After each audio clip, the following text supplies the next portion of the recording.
guys. That was actually pretty good masqueraders, some neat stuff, right? Yeah. Because this took a little longer than we expected, we're going to compress things a little bit, and we're going to bring our next two guests out together. And they're the two nastiest human villains in the Star Wars universe. And you know them, and they don't need a long introduction from me, so let's bring them right out. First of all, the bounty hunter of the universe, Boba Fett himself, Mr. Jeremy Bullock.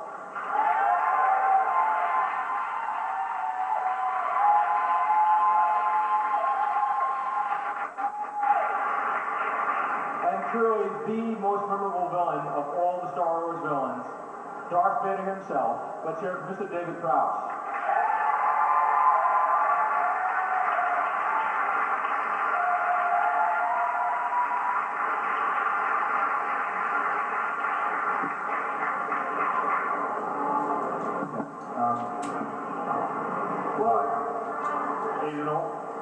Good afternoon, ladies and gentlemen.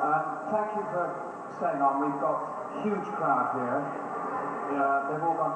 In fact, most of them at Anthony Daniels' table there.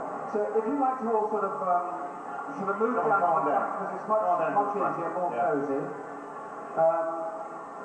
If you'd like to go up there afterwards, when we finish this, it won't be long, it'll be about half an hour we'll be here. Mr. Daniels, C-3PO, will buy you all a drink. Up at the bar there. I'm afraid they're very expensive, but he's quite happy to buy you all whatever you'd like to drink. What? No. What's he like? Shall everyone move down? Yes, it's looking very cozy. Well, this is my wonderful friend, Darth Vader, who I did work for, but now I'm on my own. No, I work for myself, so if any of you would like to use me, I'm very expensive for bounty. If you want me to search for your enemy, I'm here. What was that? Is that a laugh or someone being ill? Oh, it's okay. Right, let's fire some questions as we're on together, because it's a wee bit late since we're here. Can I just say, before you go in further, I'm sitting down primarily because about 2 months ago I had what they call a total hip replacement operation. And I've been hobbling around for the last 2 months, and unfortunately I got rid of my walking stick and I got rid of my crutches and everything else, and I'm walking around quite nicely now, but I still like to take things easy, so I'm going to sit this one. I'm sitting down for the next half an hour, and if anybody wants to come out and talk to me about hip operations and dislocations and things like this after, I'll be only too pleased to talk to you. No, Dave certainly over the last 18 months has been through quite a thing with the hip replacements, also an ankle he had done in Atlanta, and it's great to see him here, because a lot of lesser mortals, I would say, would not make this trip, and in a way we shouldn't be here, but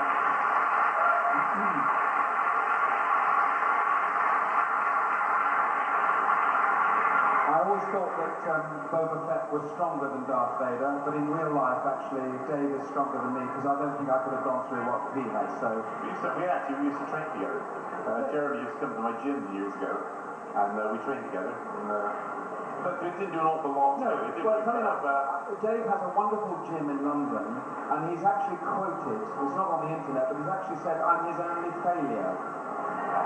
Which I think is rude, to tell people. No, he was alright, he was good actually. But you see, the thing with Jeremy was very much into football training, you see. I was trying to make him a bodybuilder, I was trying to put some muscle on him and getting stronger, you see, but he was more interested in football and getting fit and playing golf and things like this. Well, I think you did wonders for me.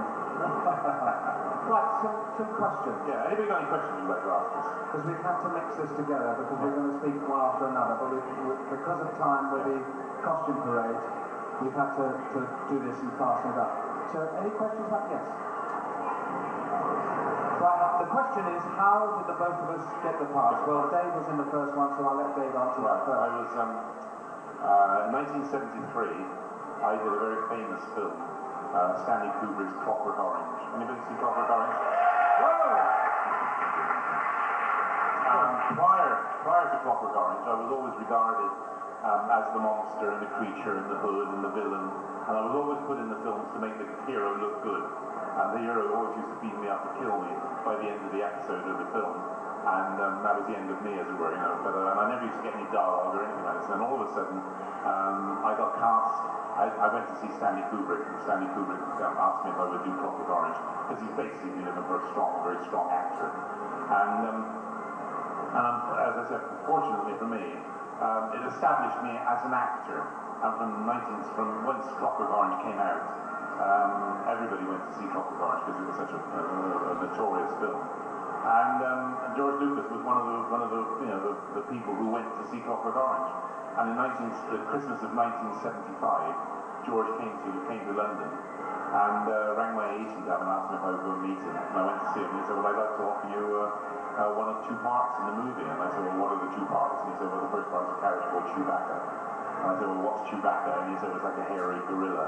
It goes through the film on the side of the goodies. And I thought, I got to the stage where I didn't want to do any more masked parts. I'd done all these monster creatures for years. I didn't want to do any masked parts. And I said, no, I didn't fancy that very much, George. I said, what's the other one?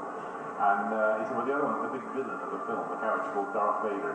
And without asking him anything about Darth Vader at all, I said, well, thank you very much, George. I'll have the villain's part. Thank you very much. And that was it. I didn't have to act. I didn't have to read. I didn't have to do anything whatsoever. It was there. There I was as Darth Vader. And it wasn't until like a week later that when I went to the costumiers that I suddenly discovered that Darth Vader was another masked role. You know. So, Jeremy. Well, that's certainly for me, because I joined the films in The Empire Strikes Back, and my interview was literally getting into the costume. That's a nice bubble gum. Do it again. I got dressed in the outfit and was talked through it, and said, sorry, can we share the joke? Oh, it's my joke. Oh, thank you. Slightly delayed, I think, but still. 90 miles further away from London here. Yeah. So I got dressed in the outfit, which was like a pilot's flying suit, and I gradually put all the bits on and the gloves and these extraordinary knee pads that we wore, or I wore, with Velcro. And as I walked out to meet George Lucas and pushed my foot with a bit of pressure, they used to shoot across the room. They never stayed on my knees. And the other thing was, I had this hair which was like a wild Viking, and I thought, well, obviously this character Boba Fett, and I couldn't pronounce his name. It was like Boba Feet, I kept calling him. And I tucked my hair under my helmet, pushed the helmet on, and then came out with the gun like this, and thought, well, this is it. George Lucas said, Jeremy, what is that under your helmet? And I said, well, it's my hair, isn't it? He said, no, Jeremy, that's a Wookiee scalp. Oh, I see. He said, that should be on your shoulder. Well, already, within 5 minutes, I thought I'd blown the interview because these funny knee things kept shooting across the floor. And this Wookiee scalp I thought was my hair. But rather like Dave, the whole... It's not that funny, please. Well, perhaps it is. This is the way I tell them, really. Now, please, settle down. But, no, it does get funnier, I promise you. No, but that's how the interview was. It was so easy, and George said, would you like to play the part? I'm sorry, it's not very much. It's 3 weeks' work, but I think you'll have fun. And it was easy as that. Normally, with acting interviews and in Shakespeare, you have to read, and you have to read huge speeches. But this was a gentle, very nice interview. So I thought I was very lucky to be part of this whole trilogy. Well, that took a long time to answer the question. Right, next question. Next one. Sorry. Yes.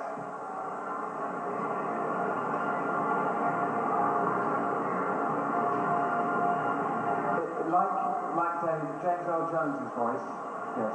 So my voice was dubbed out by yours. Yeah, my voice, Boba Fett, was also dubbed in America. So when all the special effects were all done back in America when the film was finished with post-production, I moved on to something else, and at the time they didn't know what voice they were going to use for Boba Fett. So they used a voice and slightly made it synthesized, so it wasn't my voice at all.